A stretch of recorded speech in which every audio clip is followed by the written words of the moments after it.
there's power in taking a photograph. There's power in being an artist.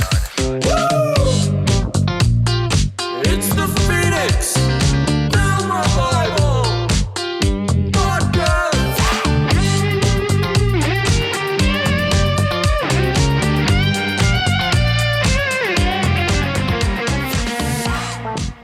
All right, we're back yet again for another episode of the Phoenix Film Revival Podcast. I'm your host, Daniel Iannacone, and today we have with us Stacey Iannacone and... Hi. Ryan Casillas. Quesadilla. Ryan Casillas. Ryan Quesadilla on Instagram. You better follow me, jerks. You should spell that out, though. Oh, Yes. Quesadilla? I have to spell it? Spell it. Oh, God. He's like, I don't know if I can do it.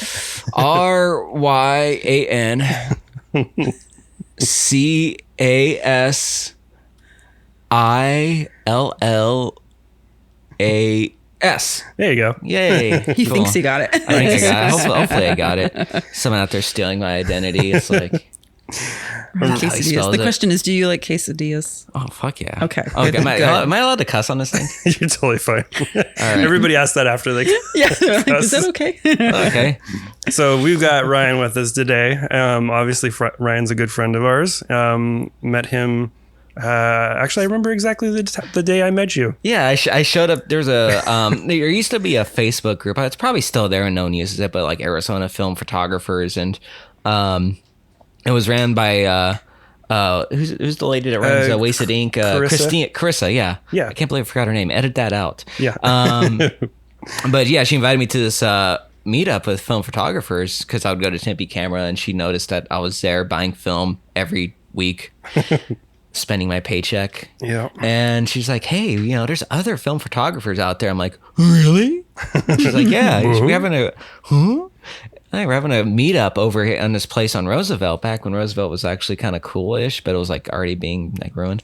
Anyways, and I was like, oh, cool. When is it? Oh, it's on Sunday at 5 o'clock. So I show up at 6:45 and it's wrapping up. And I'm like, hey, guys. And I was like, I felt kind of inadequate because I was just starting. This was like 2014, 2015 probably. And this is like when I just started shooting. And I'm just, I'm just at that point where I'm just shooting and, hunking my film over to Tempe Camera for them to develop. I have no idea what anything is. I never went to school to shoot or how to learn how to shoot, just kind of trial and error and deciding, should I buy groceries or should I buy some more Hectar 100? That was back when film was cheap. 50.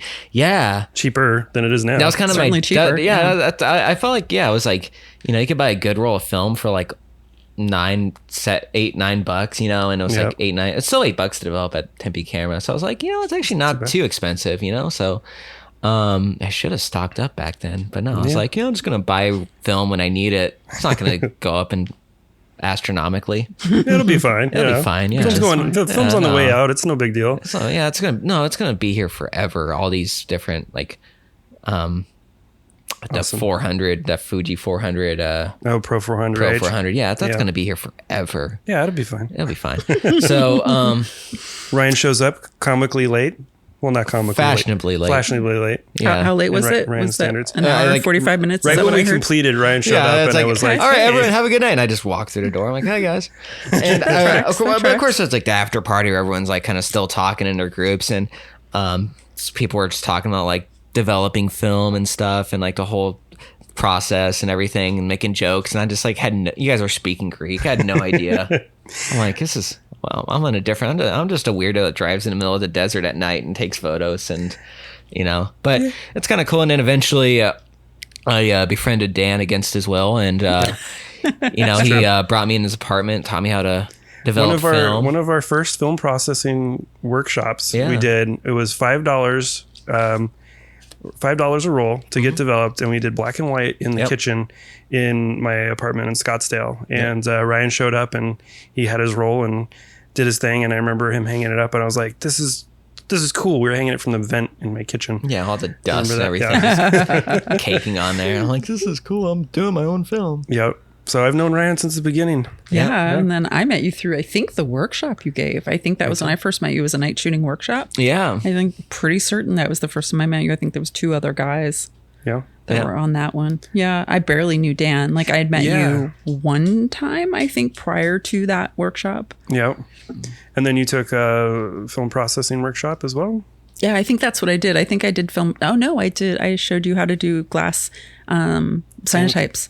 Yeah. I think that was first. And then I think I took the workshop from you, I think, if I'm remembering right. But it was all around that same timeline. It's all a blur now.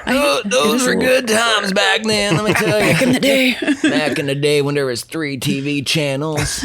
Back in the early 20s.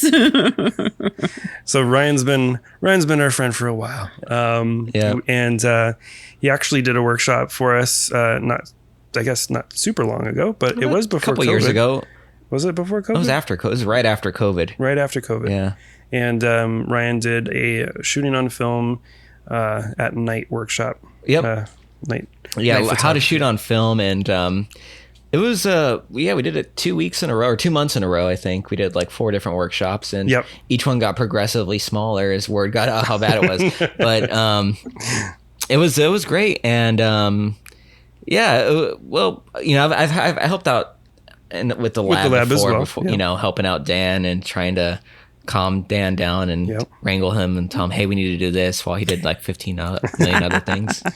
Ryan was my wingman keeper in the lab before I met Stacy. You needed one. Yes. Dan always needs somebody. I'm glad he had you before I met him. Yep. I honestly don't know how he would have functioned without you or me. It's true. I don't know.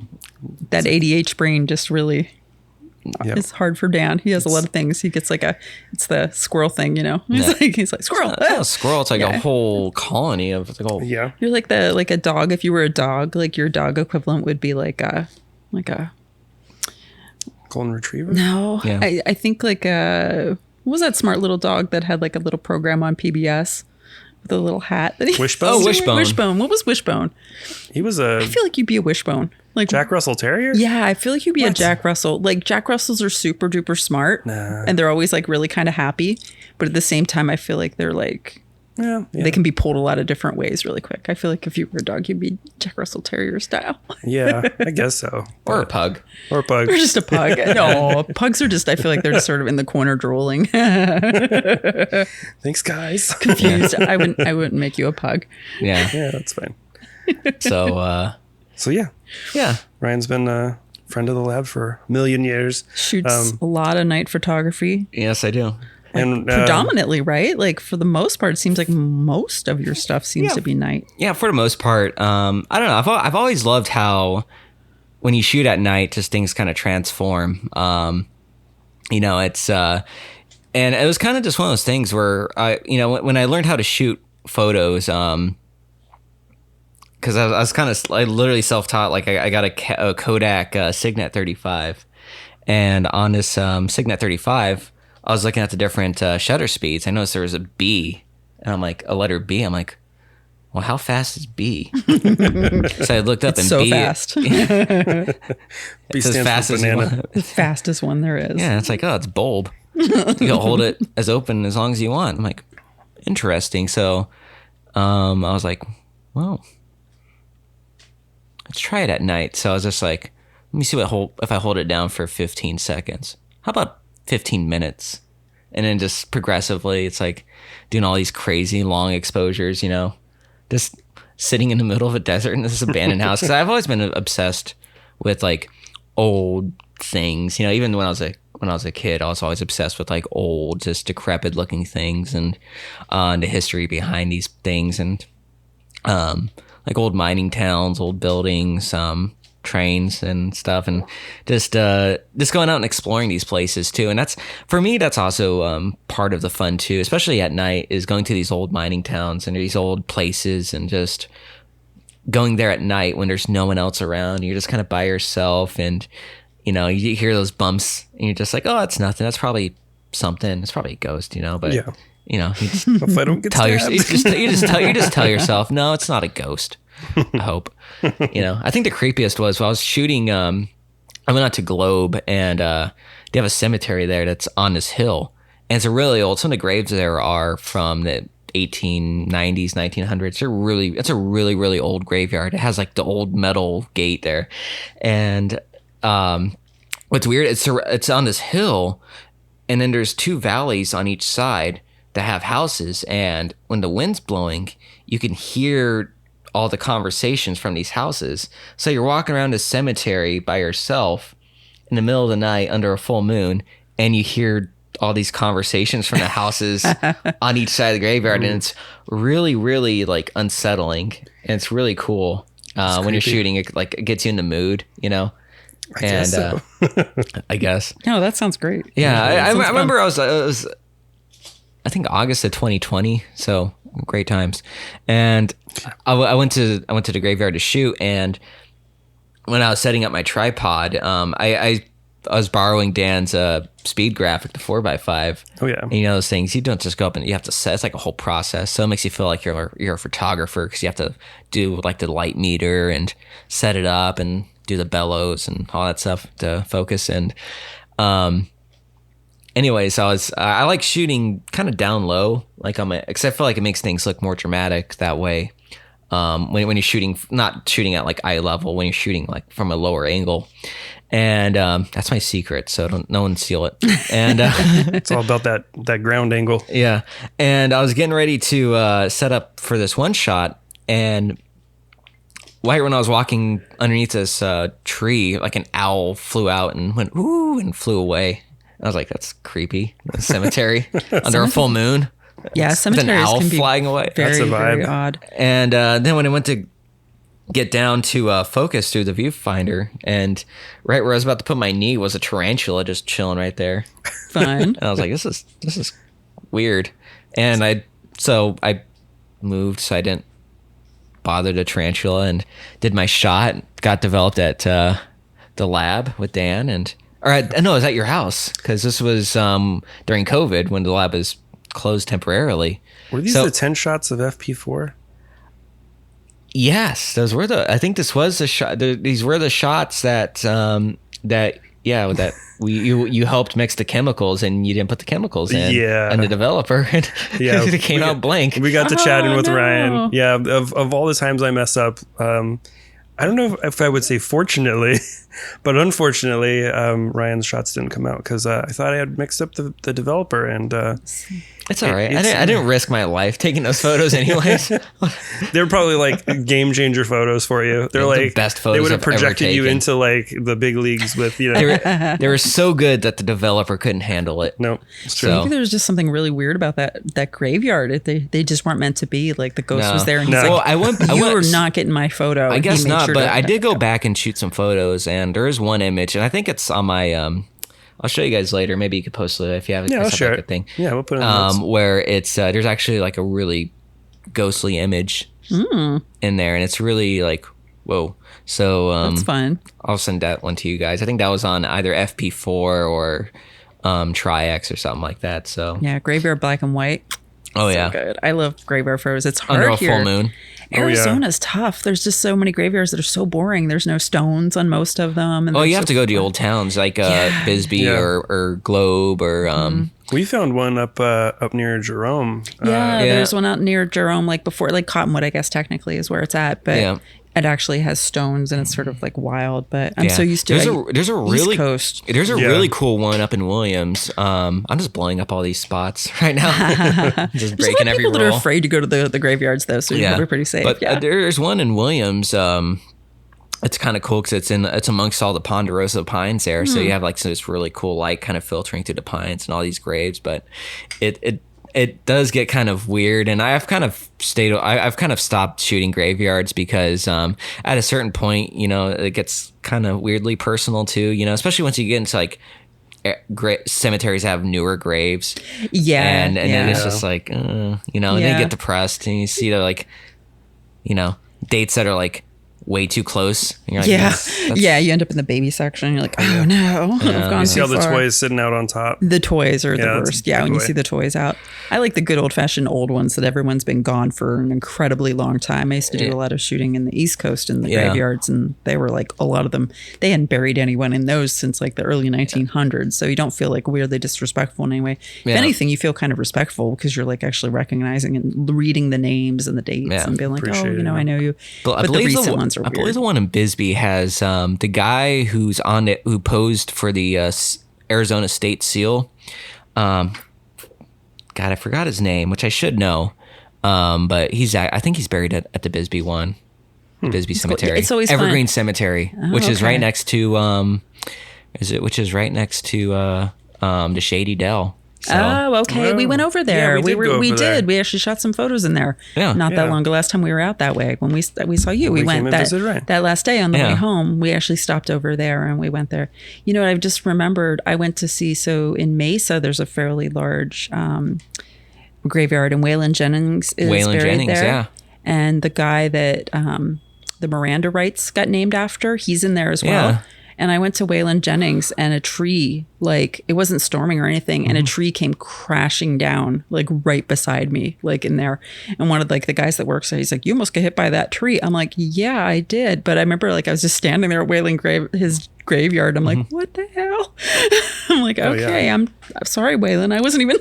We went to one. never in, meaning no harm. Yeah, he had a lot of bottles of liquor on his grave. we course he went does. to. We actually went to a graveyard in, was it L.A.? Oh, that one's amazing. The one where Marilyn Monroe is buried and Hugh Hefner's buried.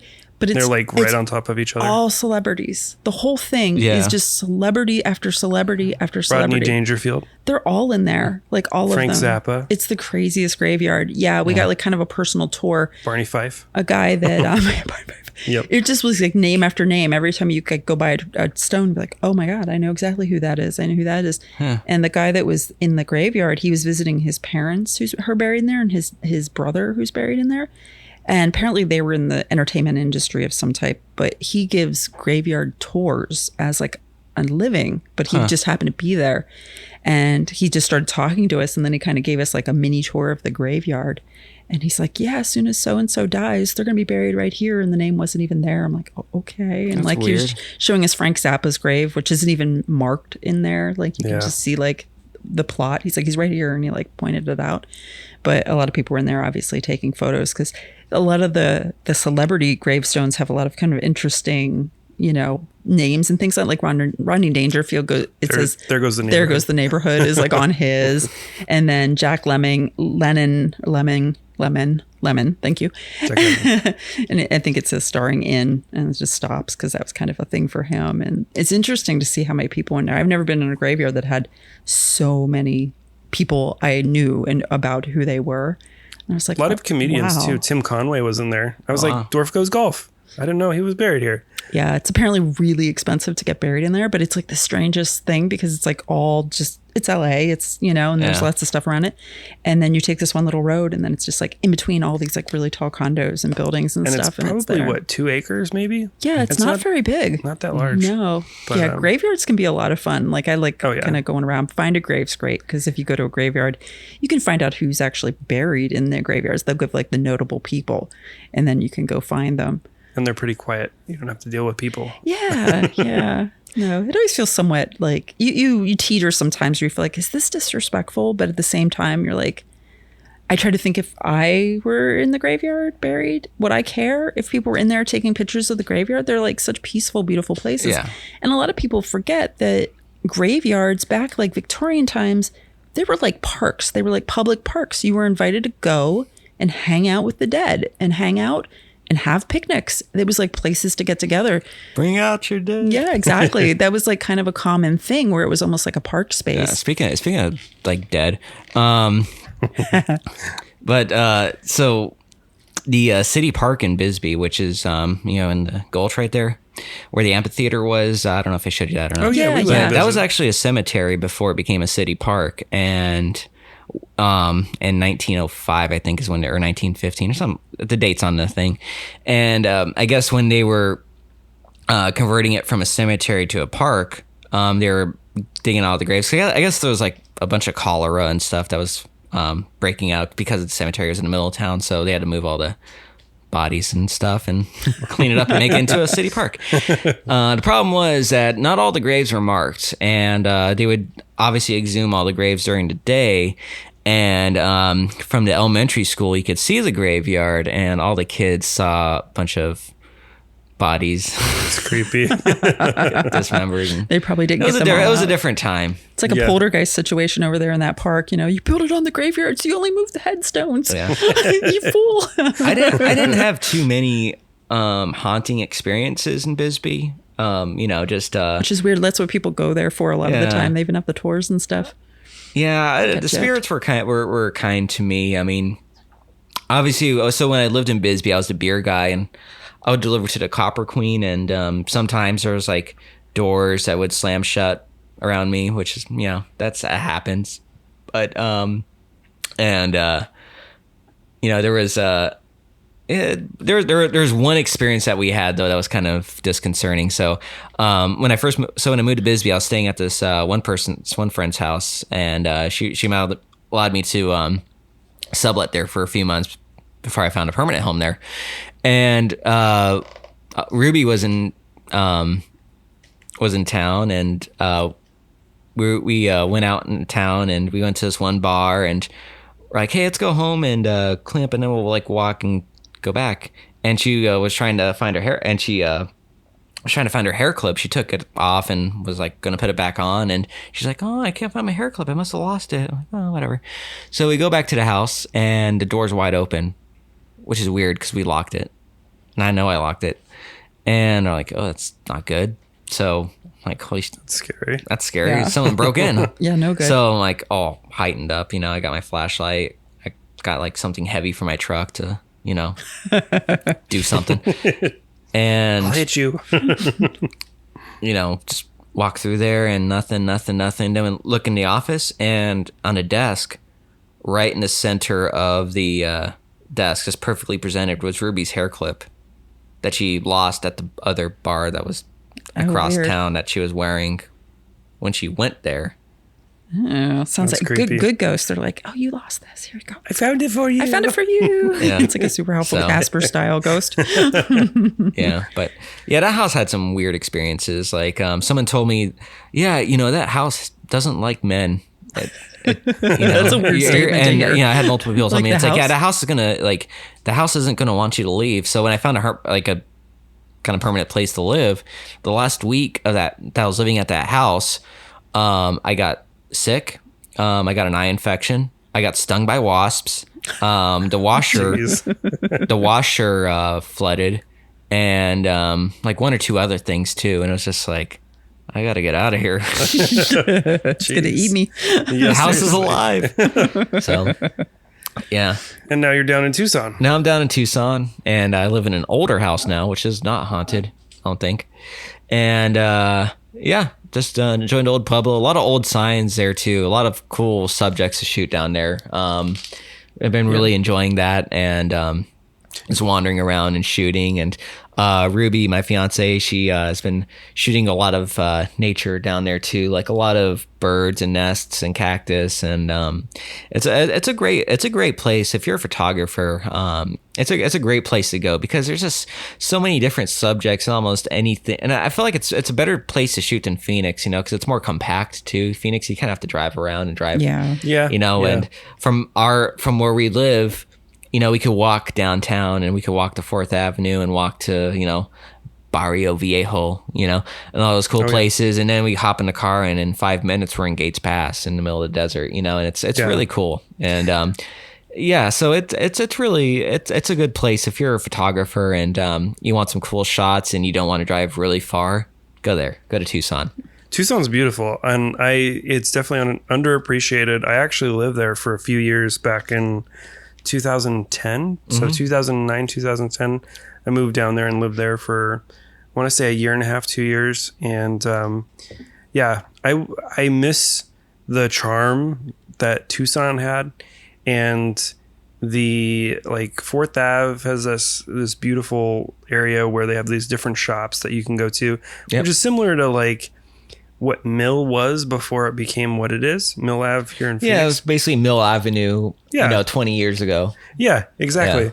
Yeah. And the other things, I don't know. I appreciate Tucson, and I was thankful Tucson that seems more true to itself, and it knows what it is, and yeah, it appreciates its history more, and it seems like I don't know, it has more civic pride. I feel like Phoenix is trying too hard. Well, I think with Phoenix too, there's so many outsiders, that try to make Phoenix something that it wasn't. Yeah, everybody's a True. transplant here. Yeah, I know. except for me. Except for you. Except for me. Yeah. Yeah, These Yeah. are locals. yeah, I'm like local. local. you know? I was gonna say that. Yeah. Yeah. So my I'm a bit of a rarity. So my going back to my nana and grandpa, they were born in Arizona, and on my nana's side, probably even further back. But yeah, my grandpa was born in Jerome, and my dad was born in Bisbee, and I was born in Phoenix, and yeah, so it's going. So I remember when I was in 7th grade too, my social studies teacher did like a little what's the word where you count people, things. Book report. No, not book. All I remember is book report. Book report. A census. A census. Something like that. Yeah, No, or a poll or census. something like that. Yeah. Yeah. Anyways, God, we're gonna have to edit that out. I was like way too much time trying to figure out what one We're word going was. to include it. We're Okay. including it. It's Yeah. It's all good. It's And so Mr. Zona and Mr. Zona asked like, okay, well, how many of you were born here and like in the Phoenix area? And like, half the kids raised their hand, and it's Yeah. like, well, how many are your dads? And it's like me and like 2 other weird kids. And it's like, oh, and then how many of your grandpas were born here or grandparents? And it was just me. yeah. Like, Yeah, say like firmly planted here. it's weird I'm you stuck don't meet here a lot of people. forever. Wait, did you say though your teacher's name was Mr. Zona? Mr. Zona. Oh my god, I love that so much. Yeah, That's he was from El awesome. Paso. And Which yeah, is funny, but yeah, Mr. Zona. a little different than Mr. Paso, Yeah.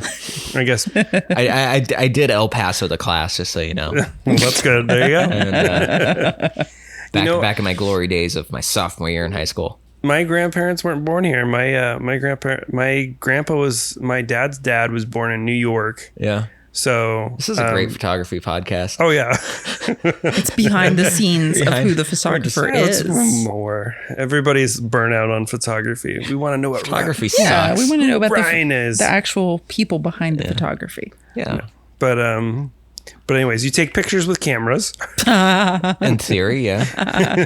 Theoretically. Ryan's awesome. He's a friend of the lab. Yes. Been there through thick and thin, and let me tell you something. It's the best place to. You doing things at home? Are you printing it all? Have you have any? Yeah. Developing. I got a kit. To develop, and some of this like the color stuff. I don't have any color chemicals because I'm a cheap bastard. Sometimes I send it to Monument Camera, and they do an okay job or a good job. Yeah, I don't know if they're listening. If they are listening, they do a good job. Yeah, they're gonna be like, "You're out of here." You're outta You here. just said you were okay, Monument 86. Camera. Did you hear Actually, that? no, they're good. They're great. They develop some Cinestill. They're the only lab in Tucson, aren't they? I think Or so. I think so. I think. There was Jones Photo, weren't they? I don't know. Why are you asking me? I don't know. I think Jones Photo. I'm is the down worst there. film photographer ever. It's like, oh yeah, check out. You know this photographer, right? I'm like, I don't know. I just shoot my own stuff. That's what happens with a lot of people. If we've learned anything as of late, Yeah. a lot of people don't know other photographers because Yeah. it's easy, especially photographers that actually really enjoy the shooting part of it and aren't, Yeah. you're so busy in your own world, like Yeah. doing your own shooting, and you like kind of lose track of like who's out there. Yeah, that's why like with photo walks, like sometimes I get kind of like I've done a few photo walks. I'm just kind of like bored because everyone's like shooting the same stuff, and I'm just like, I don't want to be part of a group. Like a part of me, I love kind of like being alone, kind of because to me it's kind of like when I'm shooting, especially when I'm shooting at night too, or shooting like some abandoned building or something or some old town or just some weird subject, the best part for me is just kind of being by myself and just kind of like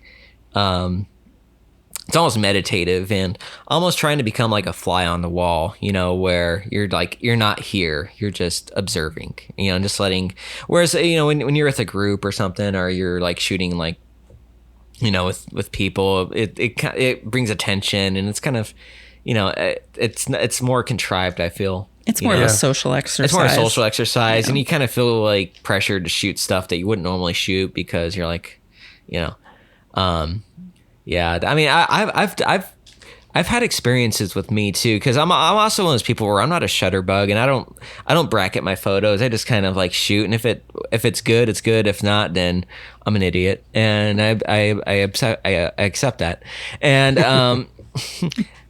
that was way too hard to say. Well, that's all right. And you know, I've had experiences where I've driven out to like say Hayden, which is like an hour and a half away. And I had my camera, I had like 2 cameras, you know, one was color, one was black and white. And I'm like, I'm going to shoot, got my tripod ready, you know, got my cup of coffee. It's like 118 degrees outside. You know, you got to have your coffee, you know. Oh, yeah. And I got to fight fire with fire, you know. And go out there and just drive around, get out my truck, walk around and be like, nah, not feeling it. Like I've done that a couple of times where like I've spent like I just drive, but that's part to me. That's and then like take no photos, but to me it's like it's not wasted though, because part of the fun of shooting is also just the adventure part and just exploring all these cool places and getting in. Because when you have a camera, especially around your neck, you know, I don't know, it just makes you feel like I'm not just another hooligan just breaking into this place. Like I have a camera. I'm documenting this place, you know, before it gets torn down or burnt down or something. Yeah. And you know, and that's another cool thing about photography too, is that you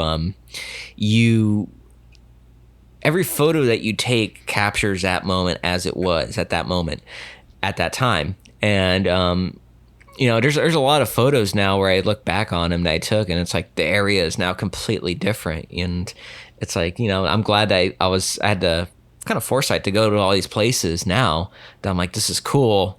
No one knows about it, then people learn about it, then clean it up and ruin it, and it's not fun to shoot there anymore. Yeah, which is happening really fast in Arizona. Or they tear it down. There was the Trovea Mansion. I snuck in there a few times and shot it. But there's the Troveas were a family that they had the largest slaughterhouse and all the cattle, and they owned pretty much all the land between Phoenix and Tempe. Up until like the 70s or 80s, and that used to be all cows, all cattle. And they have obviously the Trovea Mansion, or the Trovea Castle, which you could see from the 202, that weird castle looking building by the zoo. And then down the street from that was their mansion, which was a more ranch style house. And and that sat abandoned from like I think 1998 up to I think 2015 or 2016, and they tore it down to build some like cookie cutter apartments there, and which happens a lot. And before it tore down, I managed to snuck in there a few times, which wasn't that hard because the fence was open. Push it open. So just walk right in. They're just asking for I don't think they cared because they were going to tear it down anyways. But just walking around this expansive ranch style mansion. I guess they would hold like weddings there towards the end and stuff. And I guess the website was still up I don't know if it's still up anymore, but it's kind of weird like going on this website and seeing photos of it. It's like, oh yeah, we're booking for weddings, blah blah blah. And it's like I'm gonna take some pictures there. Yeah. And it was really make cool. my own reservations. Yeah. I think that place was cool. The trotting park, I went out there before they tore that down. That was really cool. Just it's I'm a sucker for odd mid-century architecture, and like a lot of photographers out there. And that one, it's just like this. I remember every time we'd go to California, we'd always drive past it and just seeing this big building. And at the time, it was in the middle of nowhere essentially, and it's like always. It's just, you know, some people would call it an eyesore, and to me it was just so fascinating because it looked like the Jetsons, like how they, you know, how the people in the 60s envisioned the future, you know, and the future was in trotting, and obviously that sport never took off out here. And so sat abandoned for a while, and it was used as a movie prop in this one movie that actually Bret Michaels from Poison was in, and they blew it up. It's kind of interesting, and blew all the windows out of it. And then it sat for longer, and I went out there once, and it was just this big cavernous space, and just it was also the fact that, you know, there's also for me, part of the fun too is like a little risk involved too, because, you know, technically I was trespassing. Right. And I was with my friend Adrian too, and he had his Nikon with him. And this was when I was first starting out. I still had my Kodak Signet 35 rangefinder. Classic. I didn't even have my. That was the only camera I had, and just going out there and just. I didn't even have a light meter on. I was just guessing exposures. So Go for it. And somehow F8 and be there. I was there. So we were exploring this, and we were out on the grandstands where it's overlooked where the track was, and it's just like you just felt so small, and it was just all this bird poop everywhere, and it was just really cool. And then I remember when Adrian and I were exploring that, we were like trying to be quiet and being careful, you know, because we know what we're doing, and we know if we get caught, you know, we're, you know, trouble in deep shit, you know. So we're like, yeah, we got to be careful, got to lay low, park far away, and, you know, just sneak up on the place, walk around the perimeter, you know. So we were being really careful about it. And while we were in the main grandstand area, we saw these 3 people walk up. We're like, holy shit, security, we got to go. And then they're yelling, hey, hey. And we looked, and it was just like 3 random people. Oh, yeah.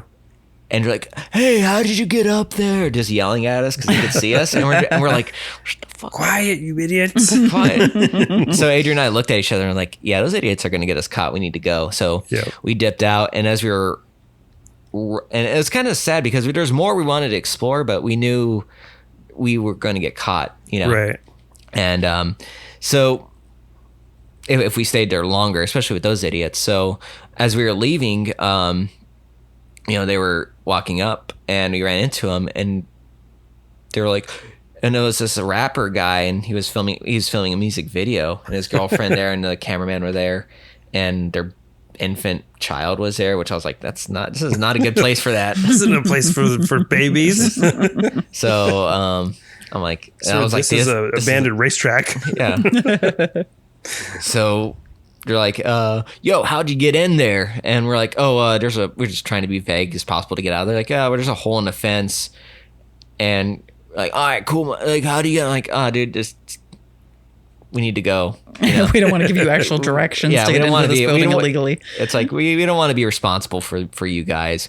So Adrian and I, we got out, you know, and as we were,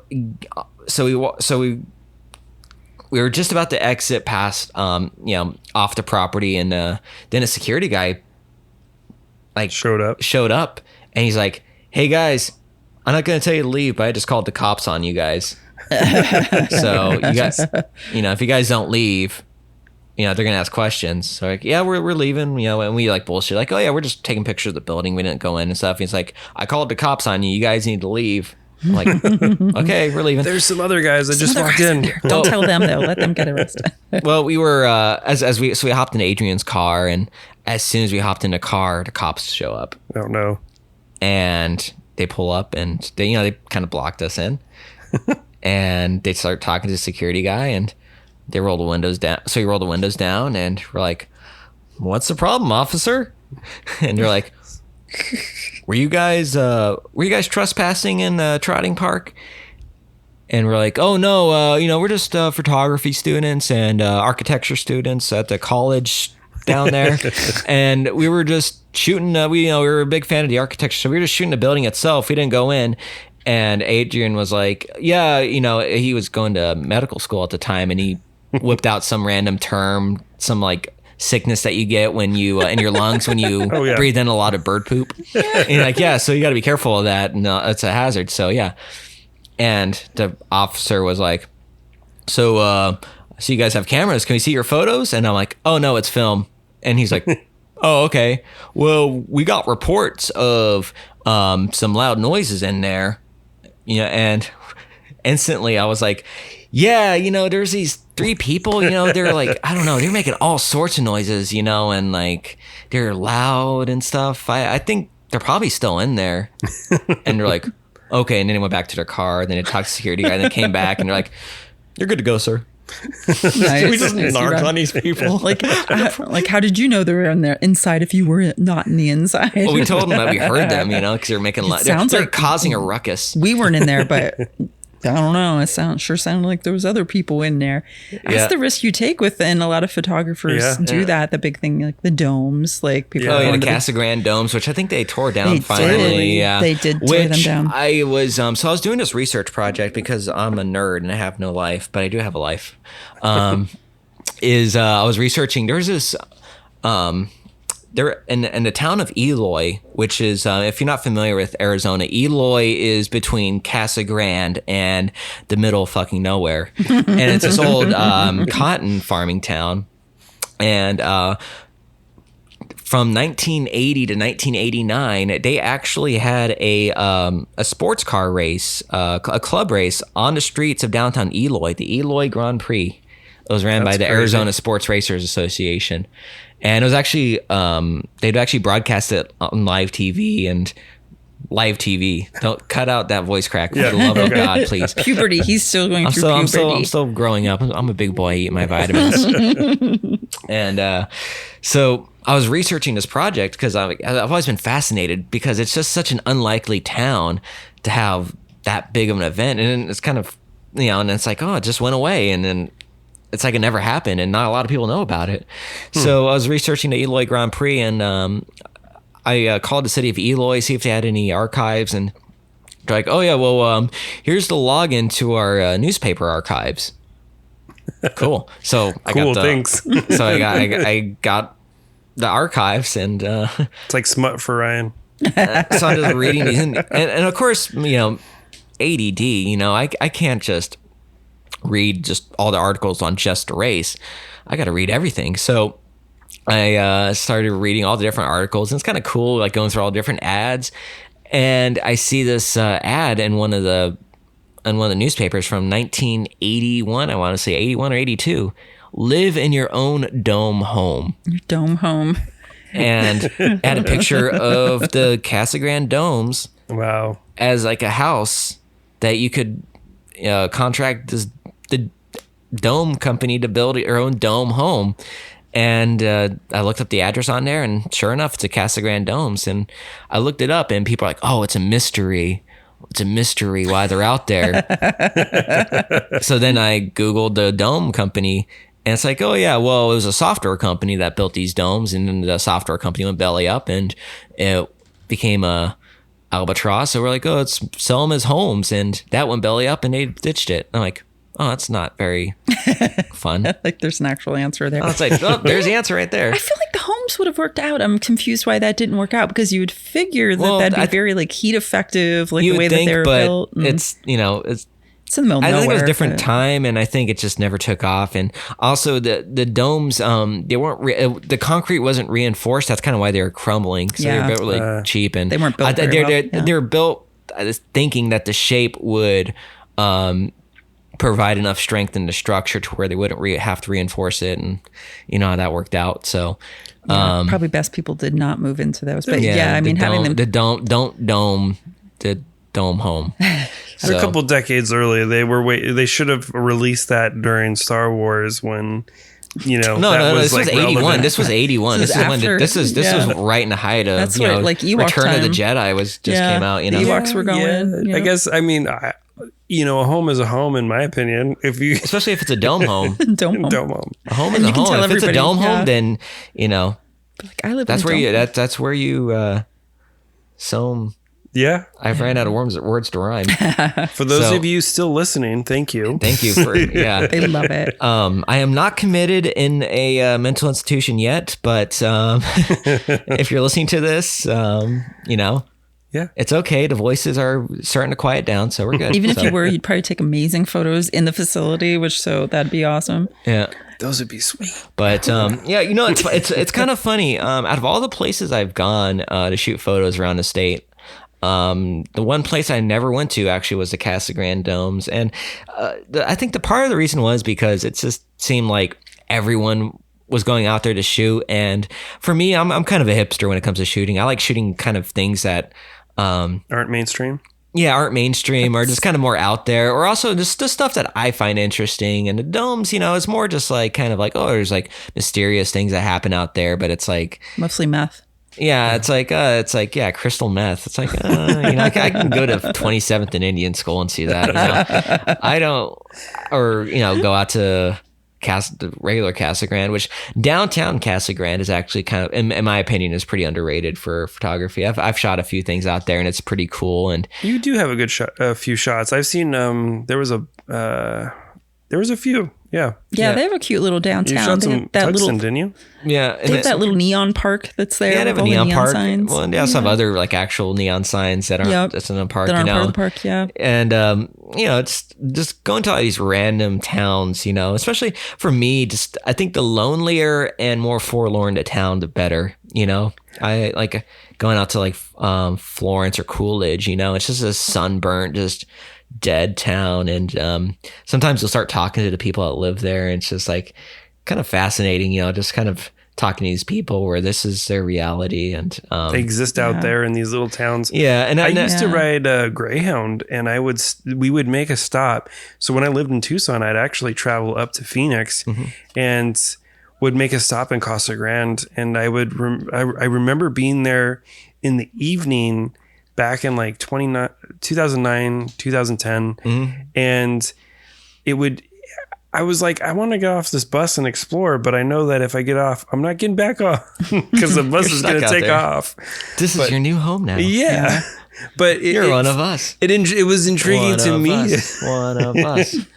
I think that's how people end up there. They get off the Greyhound bus, and that's then what next happens. Thing, that's actually what happens. And that's how they get their people. When I lived in Bisbee, talking to a lot of people, there's a lot of people like, oh yeah, well, I stopped here because my car overheated and just never left. It's like, how much freedom? Okay. It's like, all right, that's cool. And it's like, yeah, I came out here to find myself, and I was just driving, and I just stopped. It's kind of interesting. Of all places, here. Yeah. You choose this. One can be said for Phoenix as well. We were driving around today. We're like, why? Why do we live here? Why do people live in the desert? This is probably not okay. How did I get here? Yeah. But I like that people go to like these abandoned places and take photos, but the difference between them and like what you do, you actually get to know what's going on in that town. Like you find out the history of the town and why the building's there. Well, that's why I love is just not just taking a photo for the sake of taking a photo, but trying to like every time I go to a place, like I always try to research the place that I was at and just kind of get the history of it. And sometimes it's kind of sinister too. Sometimes it's just like, oh, it's just a place, but it's always interesting, and it just adds another dimension and a depth to the photo. It adds to it, and it makes me feel like I'm doing something important, even though I'm just taking photos. And that's why like eventually I want to do a photo book of this, all my just photo adventures, and it's just as long as I just need my ADD to calm down for a minute for me to sit down to get the book together and compose a book. And you need to just partner up with somebody that can put the book part together, but you can still take the photo exactly. part. They're different skill sets. Like that's not necessarily something. Yeah, and I know Dan has said, oh yeah, this person will help, and then they message me and I message back, and then I squirrel, and then I run off and do something else and never get back because I'm terrible at getting back at with people. Yeah. Somebody just needs to put you in a padded room. No, someone just needs to sit me down and go, you will call this person back. Okay. Because that's the worst, But yeah, I've always appreciated, there's a lot of photographers out there that shoot, and there's a difference here, and there's a huge appreciation I have for you as a friend and also as a photographer, is that you shoot, but you don't just shoot in these places. You appreciate these places before you even visit them, and you know about them, and you probably know more than most people, and even some of the people that even live there. And absolutely. It's something that's like just with me. Well, I think the best example was so back a couple years ago, I did a show at Phoenix Film Revival, and it was all old. It was my photos of old mining towns, and a few of my photos, which sold. Yeah. Thank God. Ryan sold I need like, the money. was it 3 prints? I sold 3 frames? 3 prints?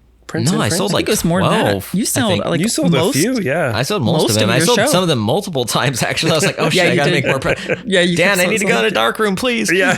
And that's the best thing about photography is, you know, you can sell things multiple times. It's not like a painting, you know, you Yeah. can't sell it twice. Yeah, true. You know, photo, you could sell it twice. Like, oh, just make another print. True. And, but please send the money up front so I could pay for the supplies. Yeah.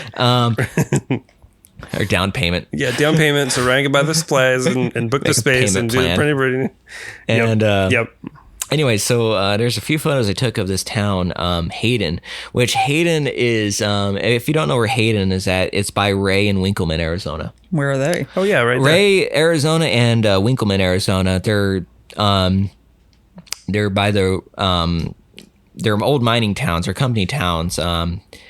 And there's an Asarco mine out there. Asarco is a mining company that has a horrible safety and labor record.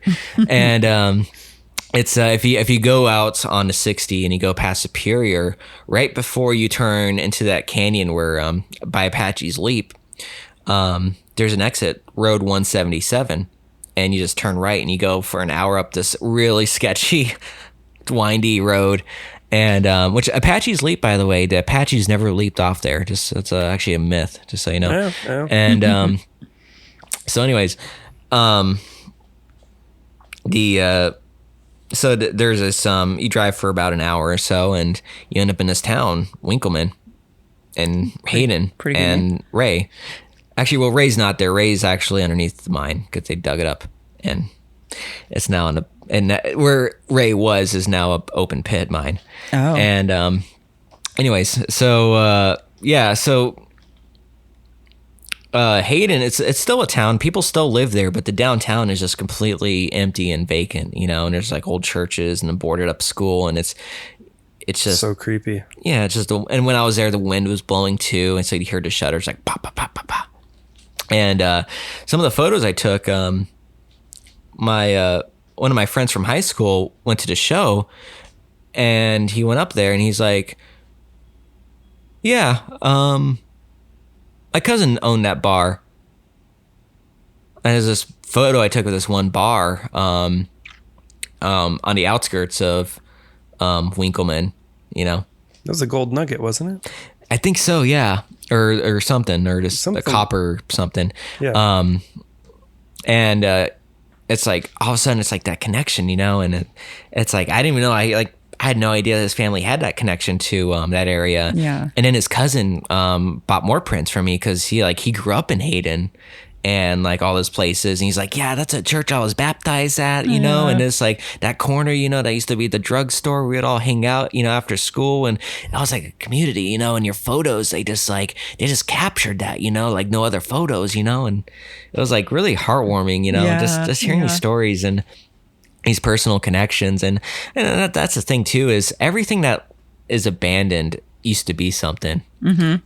I know that's deep, but no, No, that's true. Like these towns like used to be thriving, actual real towns like that had functioning buildings and people. And it's kind of sad Mm-hmm. because a lot of these towns, like they're almost like kind of shells where people still live there, but everything around them is empty and abandoned, you know. And it's just all the stories. And I think because my family, they were, you know, on my dad's side, they were copper miners too. So I was really, you know, I've always been kind of sympathetic towards these towns and these, you know, the people that live there and go through because when you work for the mines, you know, it's like your whole livelihood is dependent on this finite resource. And, you know, as soon as it becomes too expensive to take this thing out of the ground, you know, the mining company doesn't care, you know, they'll just like, oh, we'll just send you over to this other mine or relocate you or, you know, and that's it, and move out of town. And that's what happened to Bisbee and Jerome, you know, with Phelps Dodge, you know, the ground, the copper became so depleted that it just wasn't cost effective to mine. And it's like, well, if you can't make money doing it, why are you doing it? So they got out of town and just left the town there. And you know, it's you know, some of these towns like Bisbee and Jerome, you know, they have a life afterwards where, you know, the hippies and the artists and like all the hipsters with their tech money come in and open up, bed and breakfast and stuff. And, the town becomes its own thing afterwards. And it's like, it's kind of, especially in Bisbee, it was really weird. So, after the show at Phoenix Film Revival, I sold a bunch of prints and I had some money. I'm like, you know what?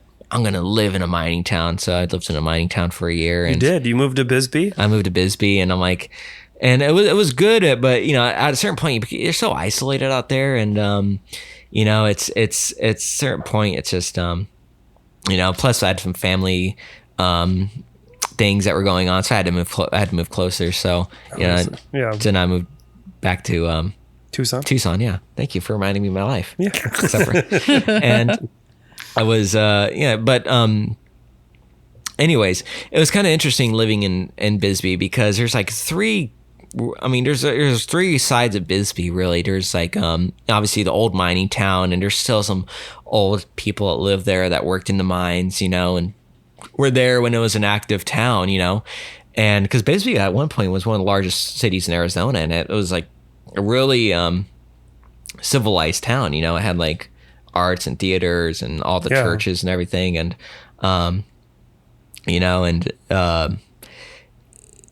you have those people, and then you have the blue collar people that live there that would work some of the blue collar jobs around there, and a lot of people I worked at the beer distributor were those kind of people where they stuck around after the mines closed and stuck it out. And then there's also the hippies that live there and that came in, and the artists and all of them. And here I was, kind of all three combined, just kind of like awkwardly, like in all three groups, like the blue collar. I'm with you, fellas. I'm all of you.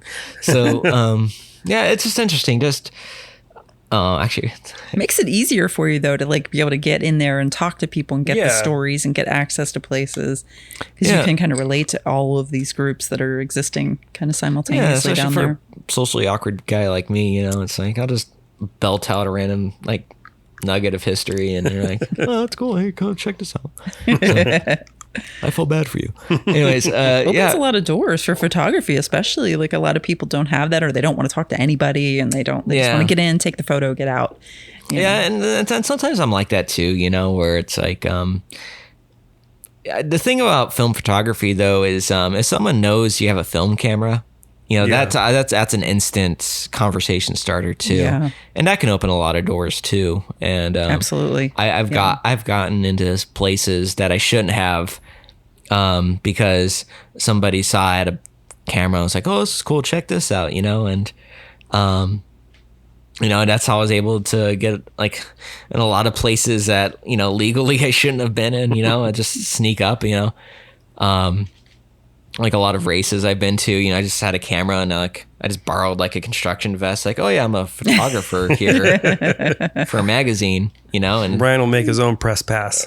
Well, a lot. It's a known secret that a lot of places you could sneak into by just walking in. You just need a ladder. The clipboard. You're supposed to have the clipboard. And a ladder. That's and just walk with a purpose, and just don't look at security. Just like walk in, or like pretend you're part of a group. You're supposed to be there. You're supposed to be there, and somebody did that. They took a ladder and they just wandered into places, and they're like, "Oh yeah, this guy obviously needs to be here." Yeah, they got I don't all recommend kinds of places. Yeah, everyone doing this, because if everyone does it, it's not going to work. It's not going to work. It's just then all the people who actually are working there be like, "What the hell? I got to pull out my There's 3 press passes, credentials for this. People here."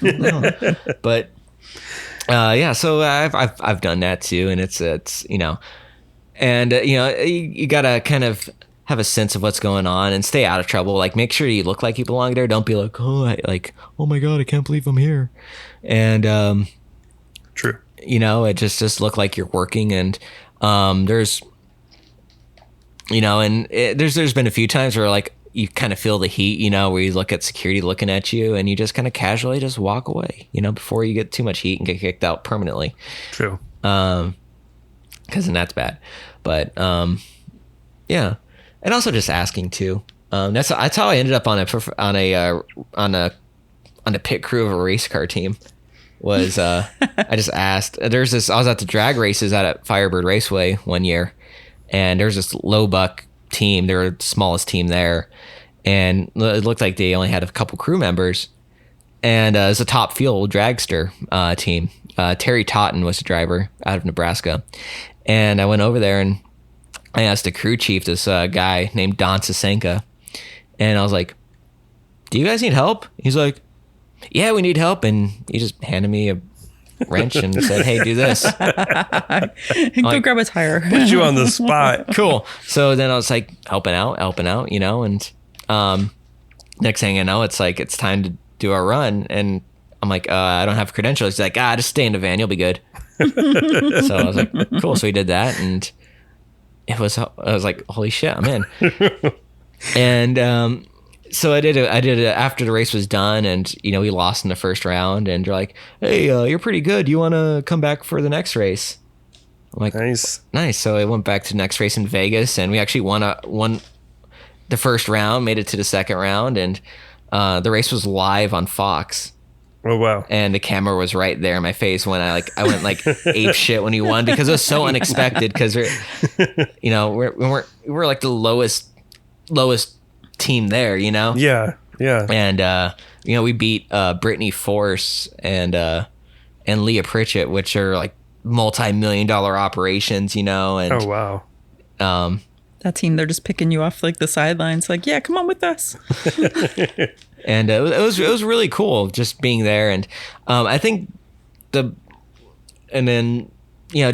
being on that team and that experience was crazy, because the next race we did was a race in Denver, and a track in Denver, Bandimere Speedway.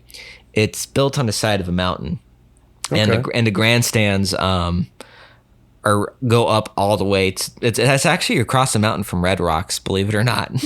Oh really? Yeah. Okay. So if you imagine Red Rocks, imagine a drag strip there. Oh wow. And I remember on Friday the second qualifying session is run at night. And I remember at night, it's under the lights, and there's 30,000 people there. It's a packed house. It's sold out. And I remember looking up at the grandstands and just seeing 30,000 people, and they're all looking down where I'm at thinking, oh God, if I was there, that'd be so cool. And then I'm like there, and I'm like, what am I doing here? I don't belong here, but I helped. I was like lowest man on the totem pole. I was a guy where once after the run, the car got in the pit, what I would do is we changed the oil after every run. So I'd drop the oil pan, dump it, clean it out, get it back up, do a bunch of other parts cleaning stuff, and then help out, changing spark plugs, mixing the nitro. We would run 88% nitromethane and 12% methanol in that car. Fun. Which is good for about 11,000 horsepower. Oh, Jesus. Yeah. Those cars are no joke. It's no. zero to 60 in 0.6 of a second. Oh God. 0 to 100 in 1 second, and 0 to 300 miles an hour in a little under 4 seconds. And the national record. Wow. So they used to go full quarter mile track. Now they because of the speeds, they shortened it to 1,000 foot. So and 1,000 feet, these cars go from a standing stop to the national record is 339 miles an hour in 3.6 seconds. Wow. So That's craziness. Yeah. We didn't go that fast because we were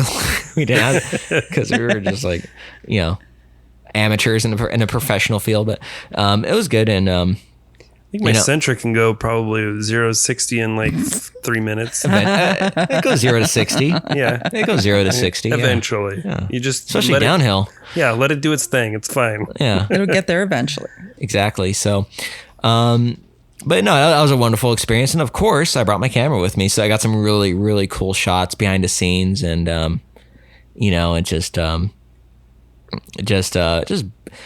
to all these places, Brainerd, Minnesota, that I never thought I'd be. That's a crazy track too, because it's Brainerd, Minnesota. It's about an hour north of Minneapolis, and that track is famous because in Minnesota, and I guess in the Midwest, they love drinking beer.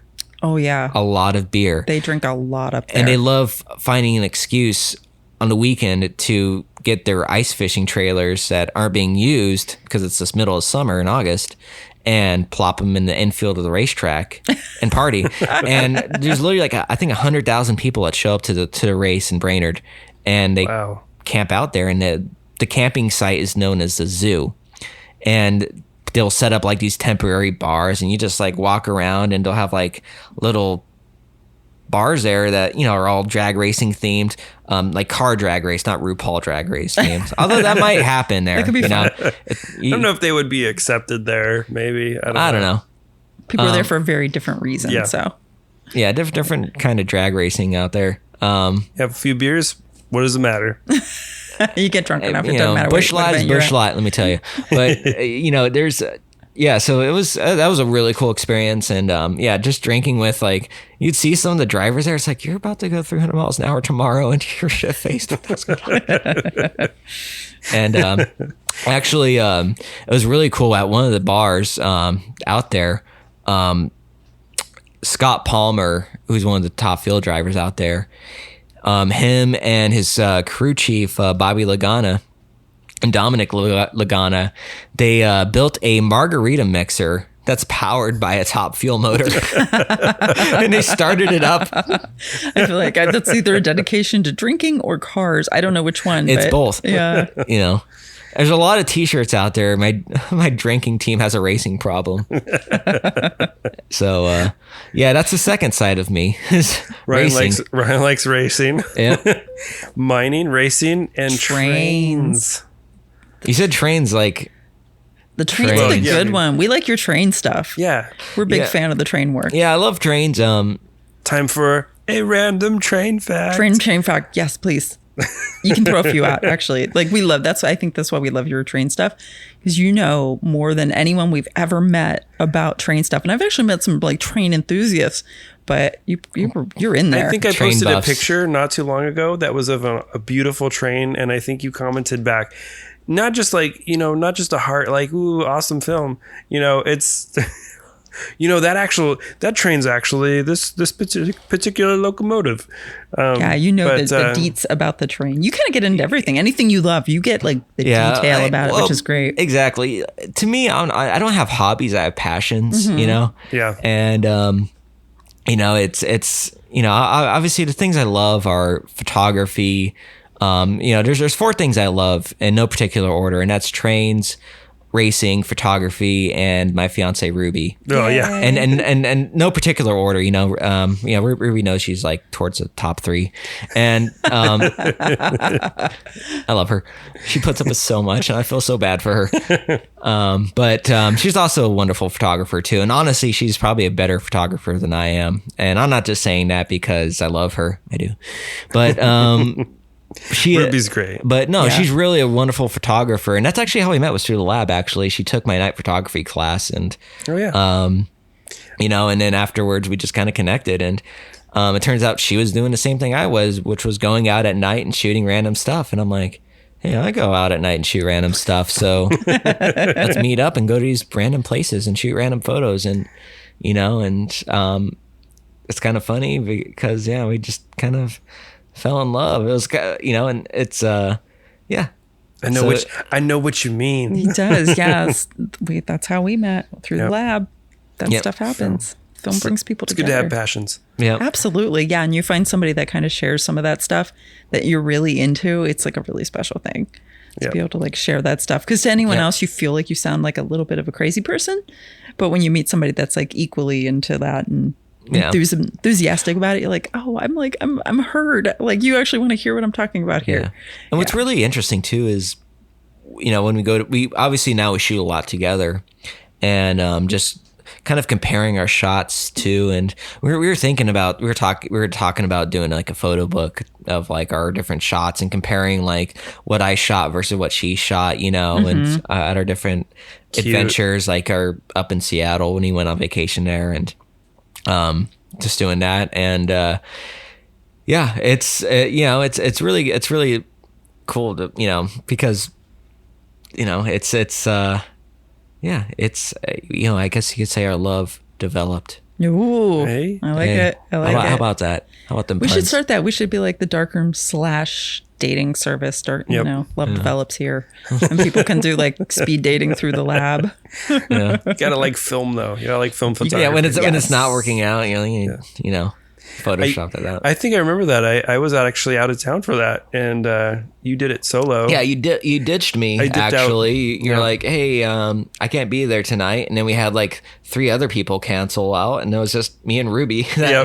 That worked out well for you. And she was so awkward. She's like, "Is this it?" I'm like, "Yeah." We had some people cancel out, and it was I remember like Dan was like, it's only going to be her. So if you want to cancel, just let me know and I'll send her an email and stuff.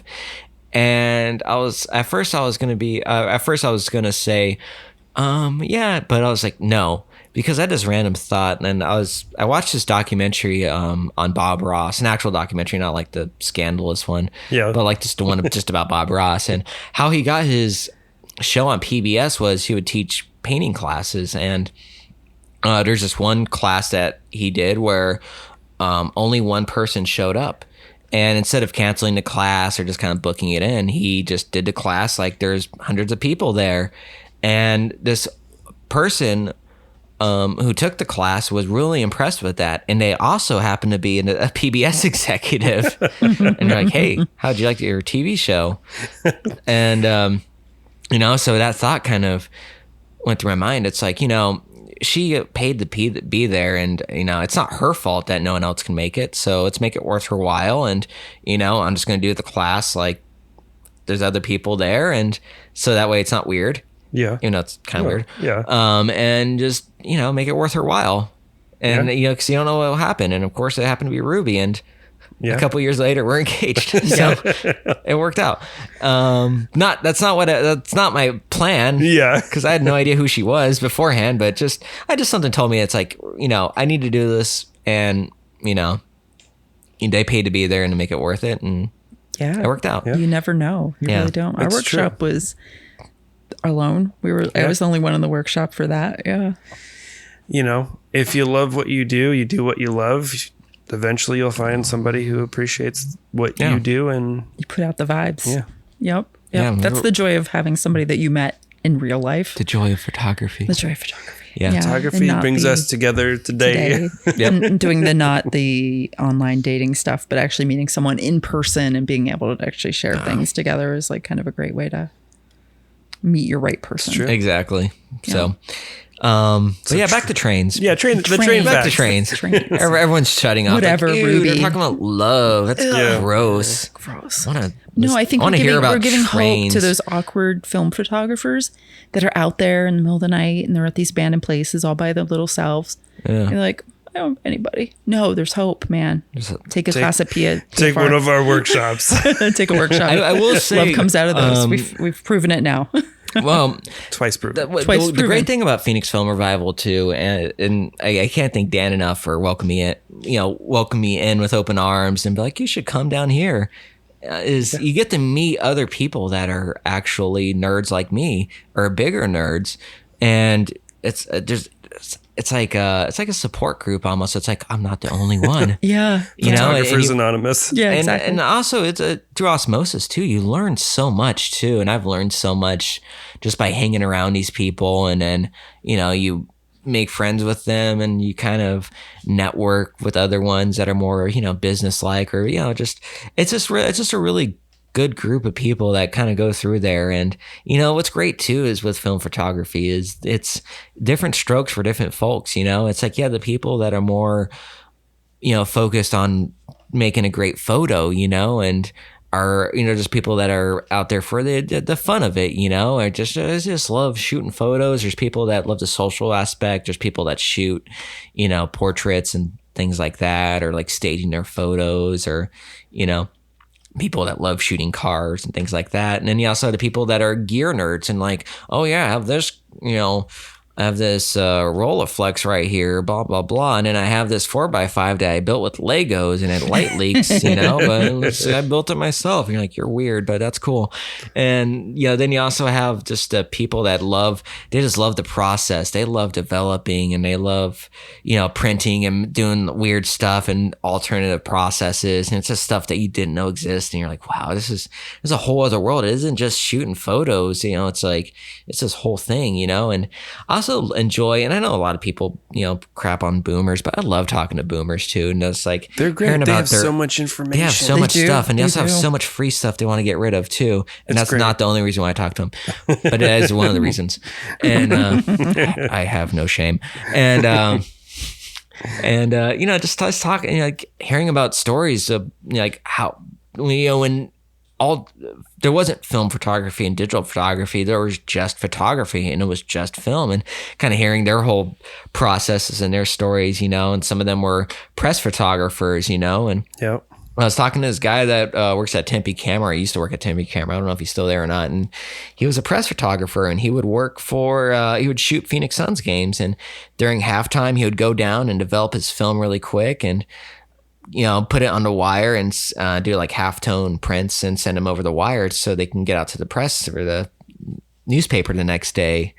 And it's just like all this, like you had to get it done by a certain time, because if you missed the press time, it wouldn't be printed and you'd be fired. Yeah, exactly. And it's just like, holy shit, like all this stuff that doesn't exist anymore. And it's just like so fascinating to hear about the different processes and people that would shoot different film stocks that don't exist anymore, and just all the different stories. And we just had Dave Dupree on, who was an awesome guest. He's an older gentleman, and he did dye transfer, which is a crazy process. Yeah, absolutely. That's not something simple. And he actually he was in photography for 2 years before he jumped into this, and he got involved with it in commercial photography. And this is a process that was used for creating ads for newspapers. And there's so many different things out there that used to exist, but because of technology, things have changed. Yeah. And it's digital photography has really taken the art and the craftsmanship out of a lot of like photography and commercial photography too. I was talking to this guy who I race go-karts with. He doesn't race go-karts anymore, but he still hangs around.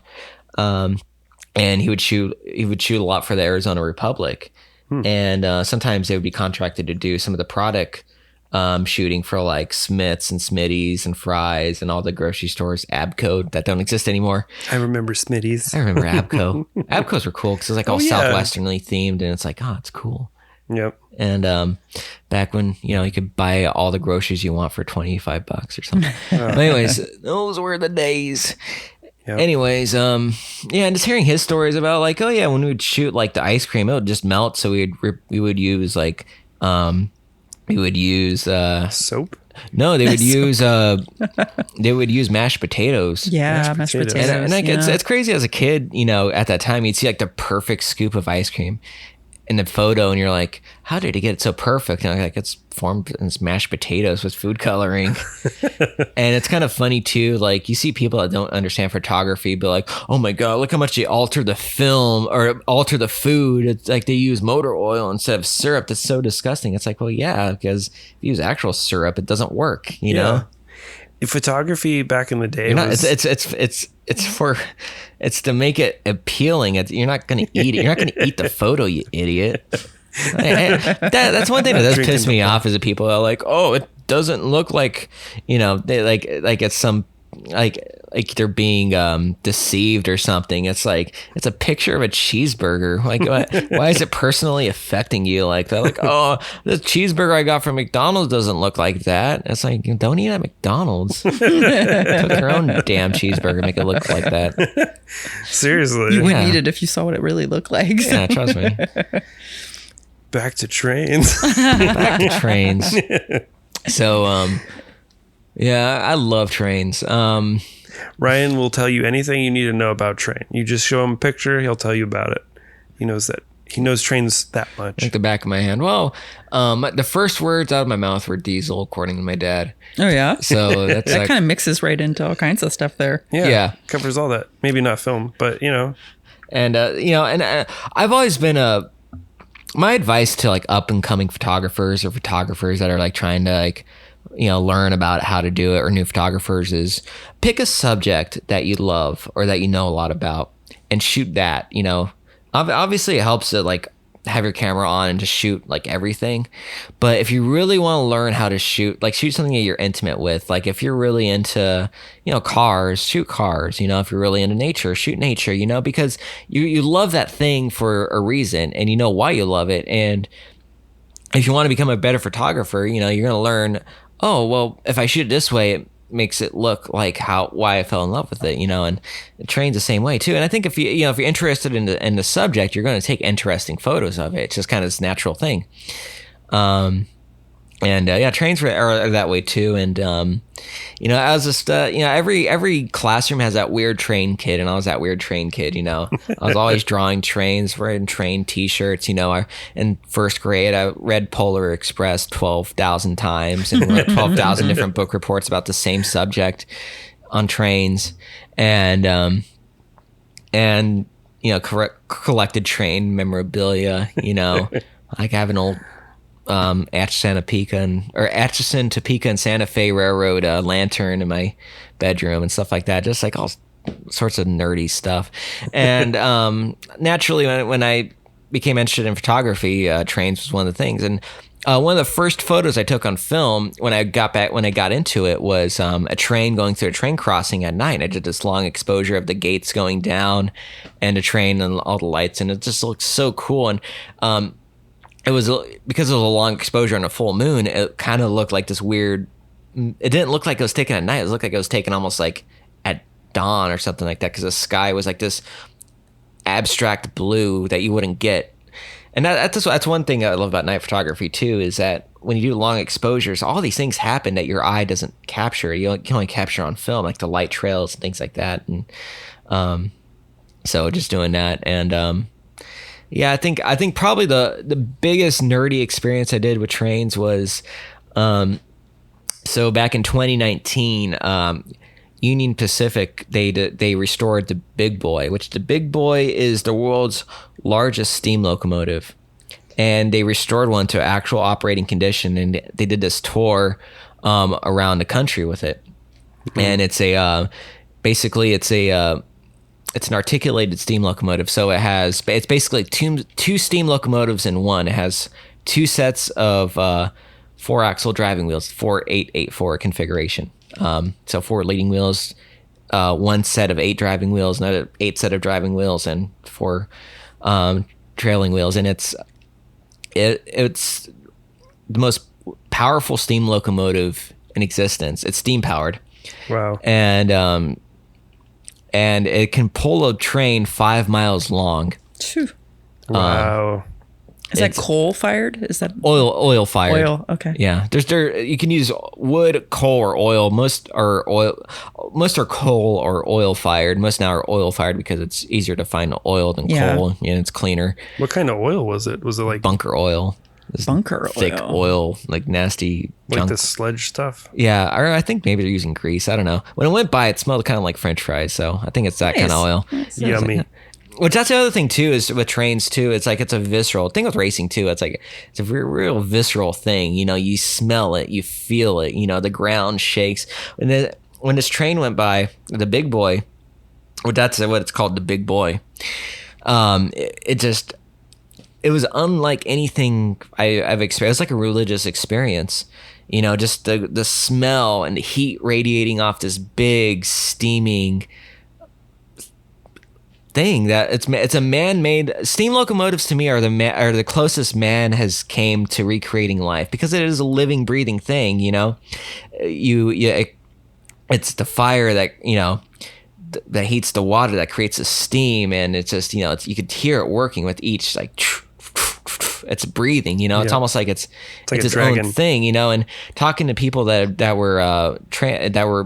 drove steam locomotives, they tell you that they have their own personality. Each one does, Some are, you have to work harder, you have to steam them a little hotter for them to work, or there's some that are really smooth, and it's like, it's really interesting, just like how they're their own personality, and like they almost sound like you could hear them hard at work, Yeah. Whereas with the diesel locomotive, which those they're really cool, and I love the sound, especially like the older ones, just they're interesting, but it's very, it's like sometimes when they're hard at work, you can kind of hear them, but it's not like a steam locomotive where it's like the whole show, with all the steam and the smoke and the sound and just the ground shaking. And if you think I'm weird, I wasn't the only one there. So I got a shot of it. There's a part where from Tucson to El Paso, the Union Pacific line, it used to be two separate railroads. There was the Southern Pacific and the El Paso and Southwestern. And the El Paso and Southwestern went from Tucson to El Paso through the south and went through Douglas and all that. And Southern Pacific went north through Benson and Wilcox. And eventually El Paso and Southwestern got bought by Southern Pacific and absorbed it, and eventually became Union Pacific when they merged in 96. Anyways, so there's a part where the line where east of Tucson where the line splits, and where trains going one direction use this one line, and trains going another direction use the old El Paso and Southwestern line, which goes the other way. And then they meet back up in Mescal, which is east of or west of Benson. And there's a part in Cienega Creek where the tracks actually cross over, and there's this big bridge there, and it's and I knew the big boy was going to come through there, so I camped out there, and I wanted to get a shot as it went around the bend under the bridge, or potentially on the bridge. I didn't know which route it was going to take. And so I camped. I got there late at night. I camped in my truck. I woke up the next morning, and there was 1,000 people there. And so that explains that shot that you had that one time we made prints. Yeah, that's awesome. So I had a friend who had a Bronica SQ-AI, so I loaded up some Tri-X 400 in there, and I was the only one there with a medium format camera. It was basically all just boomers with like digital like Rebels and stuff like that. And they're like, "Oh, I haven't shot one of those in years. Do they still make film?" I'm like, "No." And and it's just like some of the people, they were like real hardcore nerds, foamers as they're called. So there's people that are really into trains. It's kind of a derogatory term, I guess, but they're called foamers by like people that work on the railroads.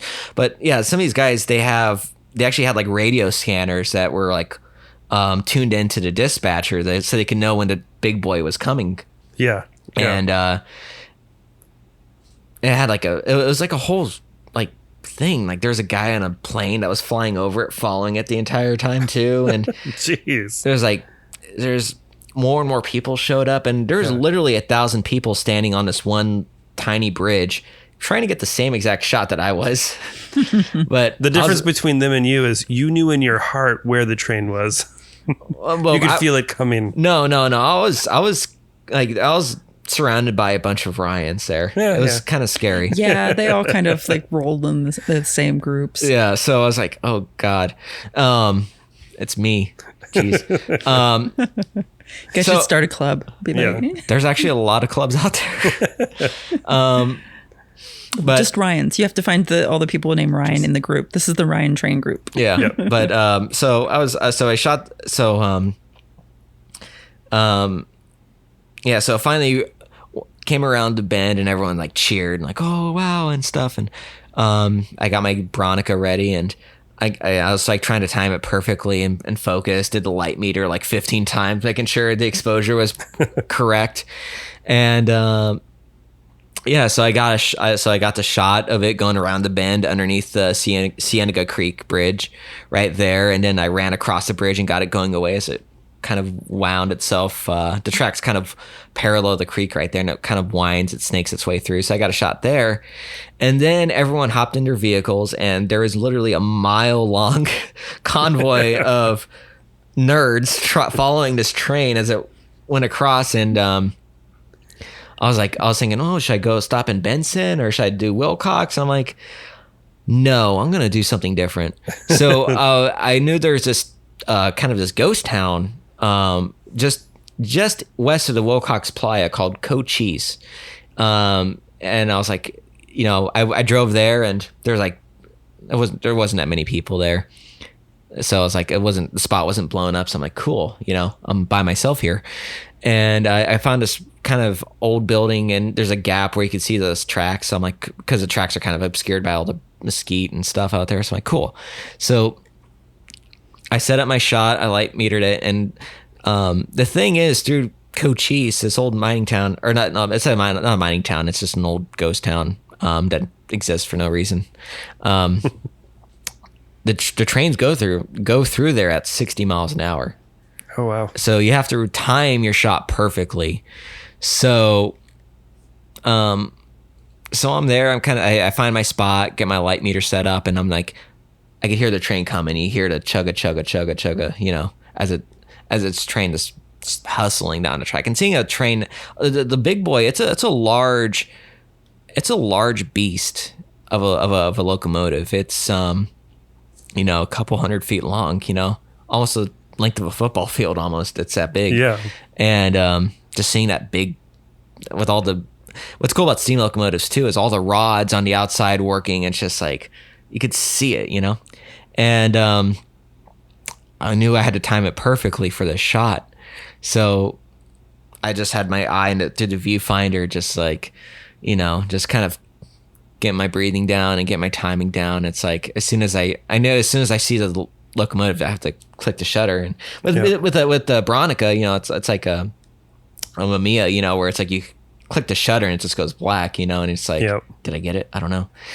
And I remember when I got that shot, there was this guy in this Dodge Challenger that was pacing there's a little road that parallels the tracks through Cochise, and he drove by, and I thought he ruined a shot. Thought he was blocking the train where I was at. No. And I was like, oh God damn it! Just yelled, because when I get frustrated, I just yell a lot. And luckily, he wasn't in shot, and it's a really cool shot because it's just this old abandoned building in the foreground and the big boys in the background just moving, and it's a really good shot. And I'm not gonna lie, I'm gonna pat myself on the back because you had to time it perfectly for that one. And so the train goes by and I watch it, and I was gonna take a photo of it, but the thing with me is, as much as I love shooting photos, I also love kind of being in the moment. So I just watched it as it just kind of went across the Wilcox dry lake bed right there, and it's just like, it was almost like a religious experience almost. Yeah. So then it went by, and then I'm like, okay, well, now I'm in this ghost town. Guess I'll take some pictures. Guess I'll walk around. And there's a hotel, or there's a little building there, the Cochise Hotel. And I see there's some people, old people hanging out there. So I start talking to these people, and they're like, yeah, this hotel, it used to be owned by Big Nose Kate. I'm like, Big Nose Kate? That's Doc Holliday's ex-girlfriend. And like, yes, sir. Do you want a tour? I'm like, yes, sir. So we start talking and hanging out, and it gives me a tour of this hotel, and it was built in like the 1890s, and a lot of it's still as is. And I have my camera, I'm shooting some shots in there, and we go into his office, and I noticed I noticed a photo of the Beatles. And it was like, you could tell it was a darkroom print. It wasn't just like a magazine shot or a poster that he bought. I'm like, the Beatles? And he's like, yeah, I shot that when they played in Portland in '64. I'm like, you shot that? He's like, yeah, I saw the Beatles on it. And then I look, and I'm like, wow, that's cool. Like, 'cause I'm a Beatles fan, I love the Beatles, and I have a lot of their albums. And it was like the first band when I was a kid I listened to like nonstop, and I'll always be a Beatles defender, because a lot of people kind of crap on them, and like, I'm like, no, you don't understand, man. George Harrison was a genius and all that stuff.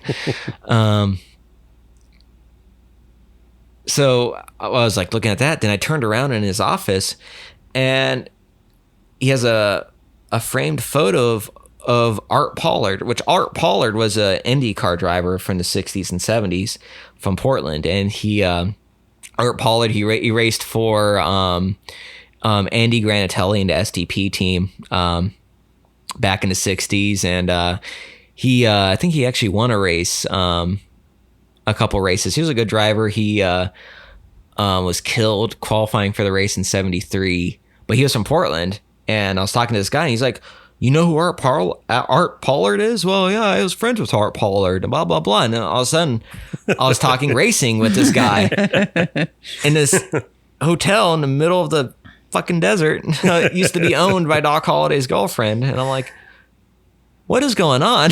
Maybe it was like future. Future Ryan? How did I end up here? Yeah. And, it was, I think I manifest these things too, in a weird way too. Like when I went to Winkleman, there's this general store out there owned by these brothers. One doesn't talk and one does. And the one that does talk will talk your ear off, and the other one that doesn't talk, he'll just look at you. So I did a few photos in this general store because it's really cool. And I asked him first, obviously. That's one thing. If there's people there, I always ask if I could shoot, because it doesn't, if they say no, just be respectful. And if they say yes, then it might lead to like, oh, shoot this. And you might get behind the scenes and might get some cool stuff. So I was talking to the brother that owns this general store that does talk, which he's also the butcher, and I noticed he had a Lewis Hamilton poster behind his butcher shop. What's Lewis Hamilton, if you don't know, is a Formula One world champion and he races for the AMG Mercedes team. And this was before Drive to Survive came out, the Netflix show that made everyone a Formula One fan now. So it's like, so it was like a Formula One fan. You're like one of like 12 people, and 6 of them you don't want to talk to.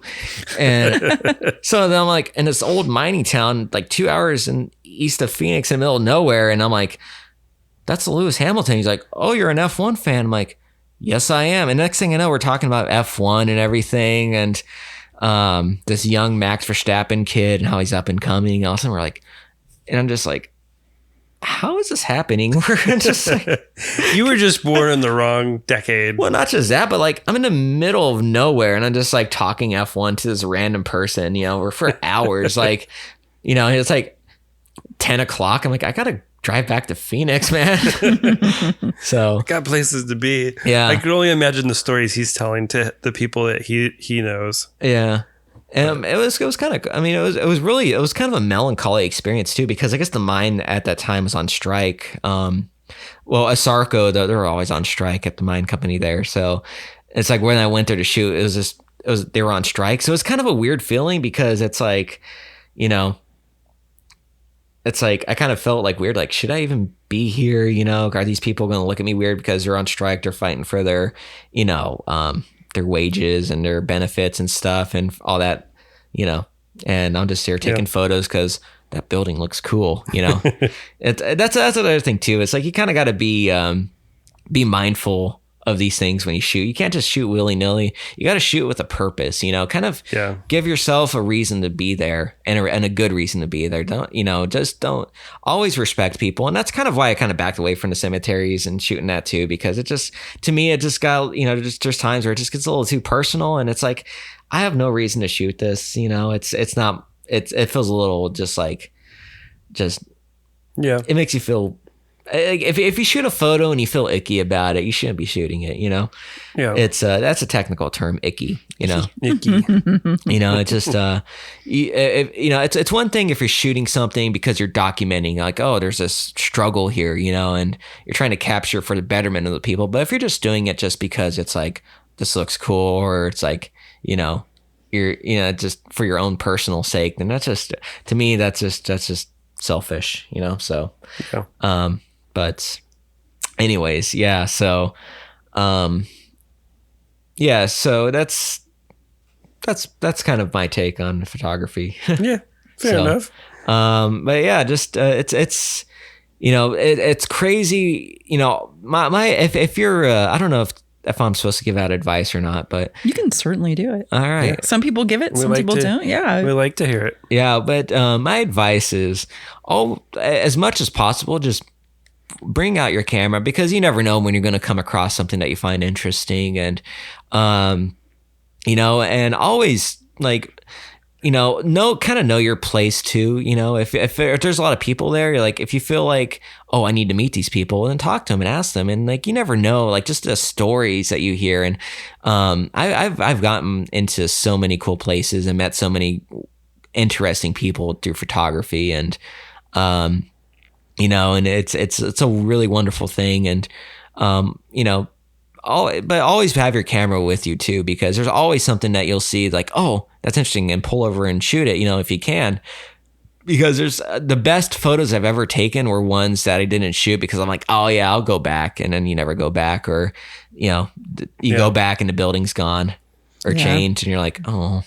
So just always shoot when you can, and just if you I always try to kind of find a reason to shoot. Like, why is this subject interesting to me? Is it because I love it? Is it because I love the story behind it? Is it the aesthetics? Why do I find the aesthetics interesting? And just kind of, even if it's just for you, if you create these own stories, I feel like you create more interesting photos instead of just, I shoot this because it's pretty. Which is cool, and that's good for some people. But if you really want to add depth to your photos, always try to find the angle behind it. Why am I taking this photo? What's the story behind it? Is it positive? Is it negative? Is there history behind it? Is it, is something about to happen? Or did something just happen? And this is the aftermath. And that's what I try to do too, and is kind of give myself a reason for being there and taking that photo. That's especially since you only have 36 exposures on a roll, Yeah, true. Yeah. No. Well, that and the photos that you take, the beauty with that is that looking at your work, that the history behind it. Mm-hmm. And a lot of people who go out and shoot don't know the history about the work that they're shooting, the buildings that they're shooting. Exactly. But for you, I get really into it too. Like even when I shot, I did. So a couple years ago, I went out to this Salt Lake City. They have a racetrack out there, Utah Motorsports Campus, and I was competing at a race there, the U.S. Go-Kart Grand Prix, which I managed to win my class. There's only one other guy in my class, but I won my class. They don't need to know I only beat one guy. But I digress. I went out to the Great Salt Lake to shoot some photos because I'm like, I've never been there, and it's just such an eerie place because the water's, it's like an ocean, but it's a lake and it's salty.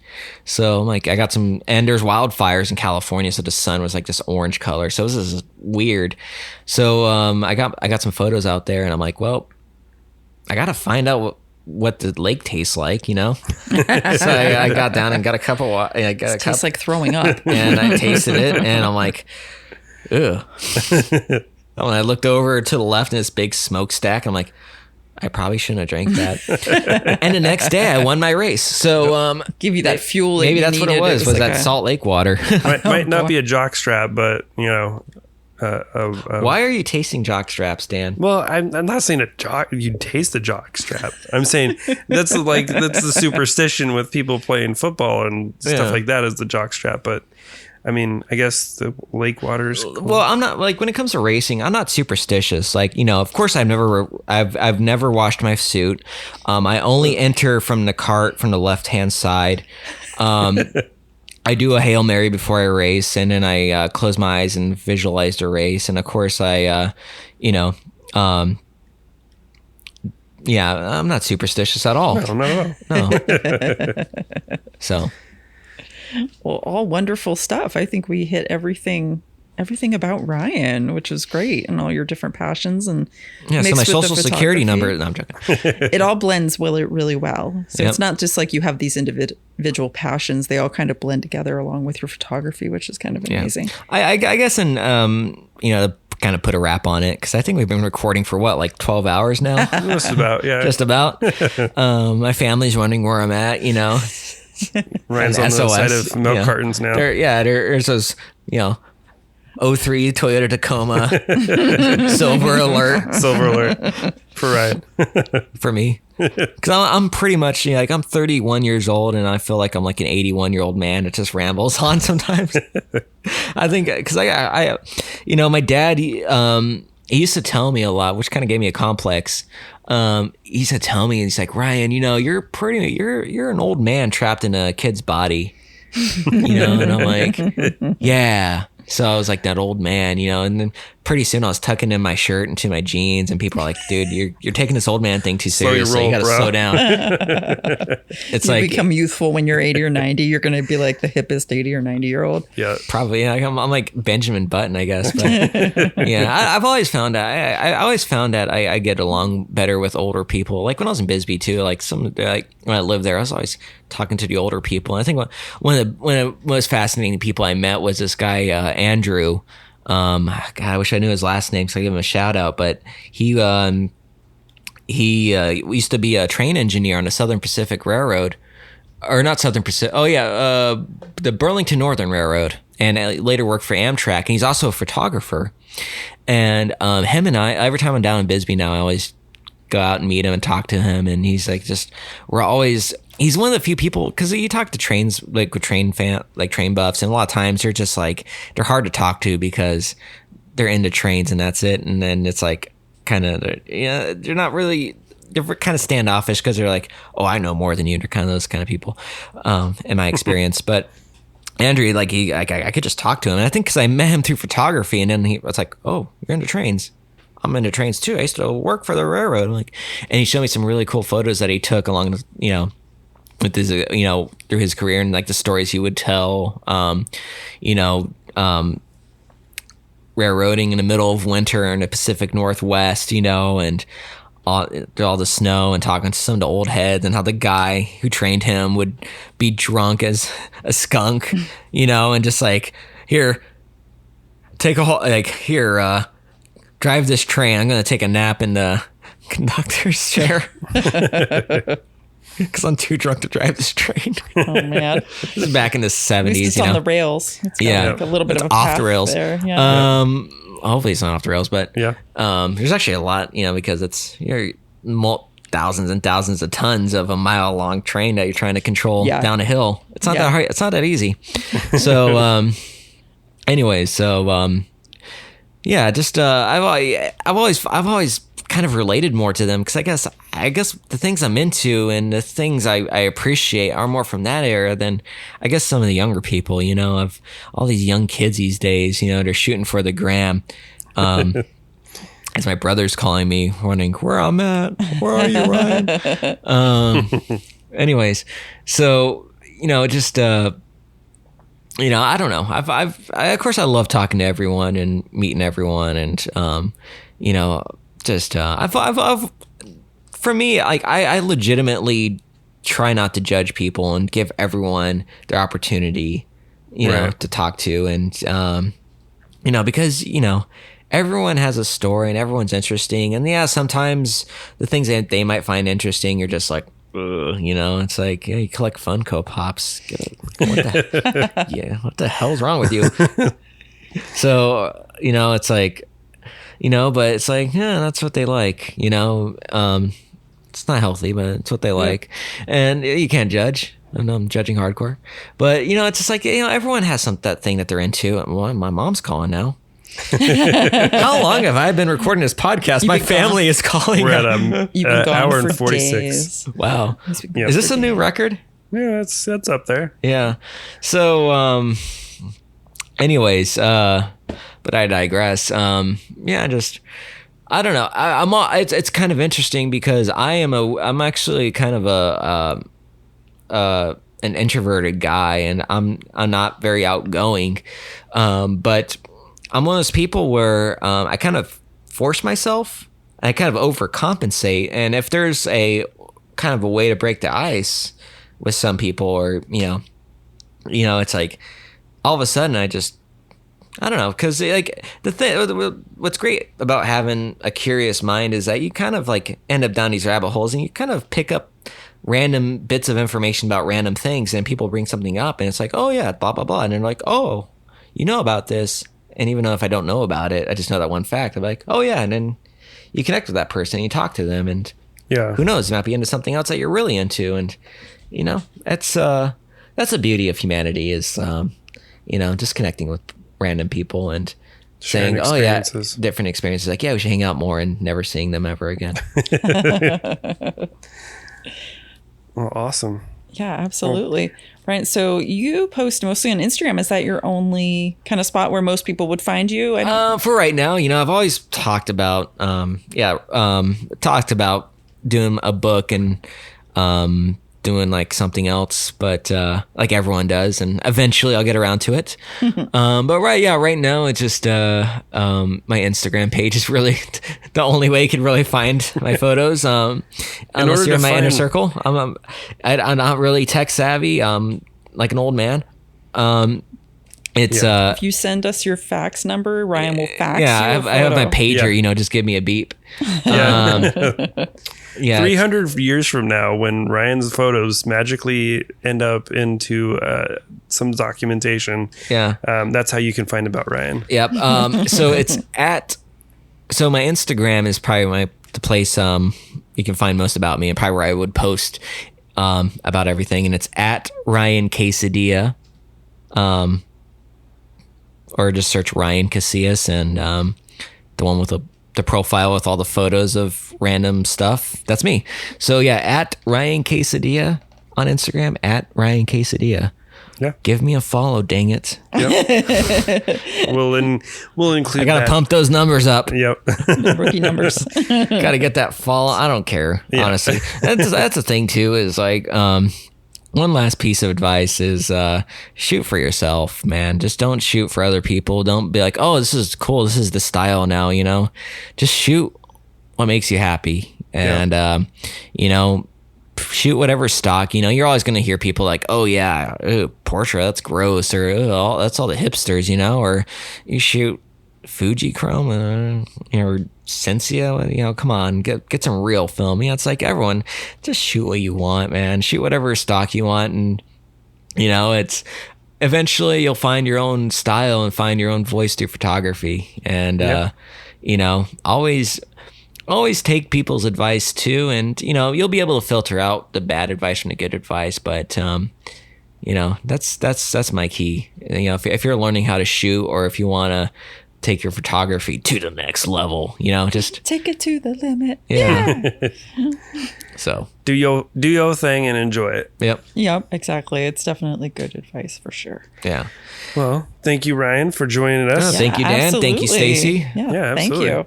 Thank you for the pita chips and the veggie spread. Anytime. You're welcome.